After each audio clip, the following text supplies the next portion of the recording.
And you feel this feeling comes to you, for of course, every morning, the moment you wake up. Yeah, I found what I found is I became more. It's almost like my eyesight improved. My ability to see things improved. You know, I noticed in a different way, a different angle. You notice like details, and you constantly say, "Wow! Like how could this be created?" And especially in my job, and when you're researching and looking in a scientific way, you're looking at things like, how could this happen? Like, this is too amazing for like even my brain to imagine. So you begin to look at life in a slightly different way, a more positive way. And every time you pray, you come away feeling energized and great. And the more you pray, the more the energy will increase. Exactly. I mean, this has been proved now by scientists. We won't go into it now, but something called quantum mechanics, which is kind of the next level of science. But what we can see is that, people have tested this. When you pray, it energizes the body. You know, when you think, why am I so lucky? What do I have? And you give thanks for this, and you focus on what you want to achieve in life, your whole functioning changes, your physiology changes, your brain functions differently, and this energy in you grows. You know, it would be if you prayed every 2 minutes, if you could pray constantly throughout the day, yeah, guaranteed you would never have any problems. But you wouldn't be able to go to work. Of course. And I've heard one of the doctors saying something about the headaches, and the more you make sujood, the more the headaches will disappear and will vanish. And I think this is true, because sometimes, especially in Ramadan, lots of people are praying Tarawih and praying Al-Isha and Tarawih for more than sometimes an hour, sometimes more than an hour and a half. So no one will say that I have a headache, because sujood will make the headache go on and disappear. Exactly. When you pray, you can increase the energy of the cells in your body. You know, so reactions can happen quicker. So it's almost like a cleansing for the body.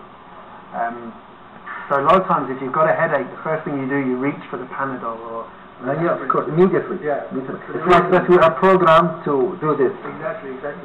And the reason you need those tablets, not because you're deficient of Panadol, your brain you haven't got a headache because your body requires that drug. You've got a headache for some other reason, you know, and you have to start to look at the basic steps. So first thing you should do is you take some time out. You relax the body and the mind, and the best way to do this is through prayer. And when you de-stress your body, the action of your cells in your body completely change. You know, and this is why people, they take holidays, they take time out. Like people back in England, when they're very, very stressed, they take a break. They go to the beach, they relax, they sit there, and they take time with their minds. You know, this changes the way you feel. And of course, sometimes you feel relieved when you take time off. And for us, Muslim, you know, you take time off by praying and by doing some good deeds, and that's why that you feel relieved and happy about yourself and happy about what you are doing. Yeah. And it's one of the first questions I actually asked was, do I really need to pray that many times? Can't I just pray before I go to sleep? You know. and at first, I mean, lots of people couldn't really. They answered it, but it didn't really hit home. You know, I didn't really quite understand the whole why prayer was so important. But through researching health and the way the body works and the mind, and reading more about Islam, it's all kind of becoming, you know, into one. I'm starting to understand now, you know, the effect that prayer has mentally, physically, and spiritually. You know, it's a very powerful tool. And I think you mentioned something about some research about the Zamzam water. Tell me about that. You told me before the report. Well, I research into exercise and nutritional science, and about maybe 4 or 5 months ago, I decided, one of my friends took me to Mecca from Umrah, and while we were there, I had this unbelievable experience. This is my first time in Mecca, first time to actually see what I'd only ever seen on TV and in. Of course, it's different. Yeah, very different. And I know it was crowded, lots of people, and my friend took my hand. Was it in Ramadan or in? No, this was. It's not in Ramadan. No, maybe around Christmas time, January maybe, New Year. And we went there, and I remember walking around the Kaaba. And the first time I walked around, I was just trying not to stand on people and bump into people. And I was aware of what was going on, and it was.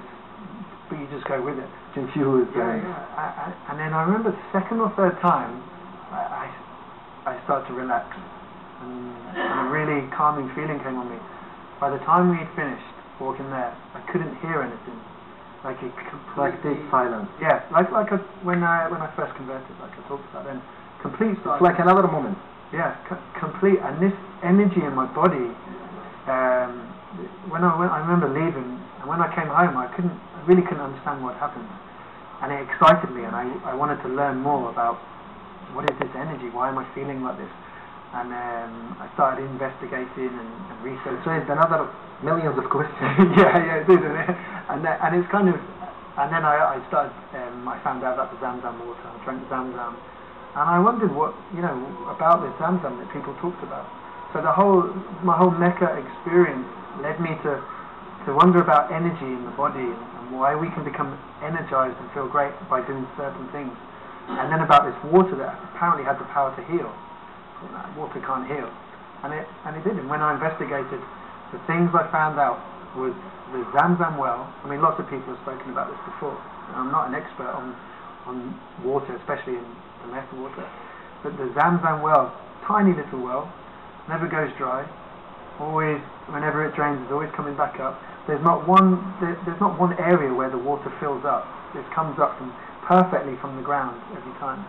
But this water has it's basically the exact mineral content and alkalinity content that we need for our bodies to be hydrated and to kind of rid our body of oxidation and stress, the things that cause our cells to be damaged. And we know through research that cell damage leads to obesity, heart disease, diabetes, cancer. And 95% of what's killing us today, 95% is inflammatory disease from cell damage. And we know that the Zamzam water has properties that can start to fix this problem. And this is why people talk about it being healing water, because of the content of that water. Not like anything you can buy in a bottle. And there are other sources of water around the world that are high in this kind of healing power, but the Zamzam water, like a magic somewhere. Yeah, it's perfect, and that's what always happens. It always comes back to this is perfect. If I was going to do pilgrimage to Mecca and I'm tired and I'm ill and I'm bringing my family who may be ill, this is what I need. This is the perfect substance.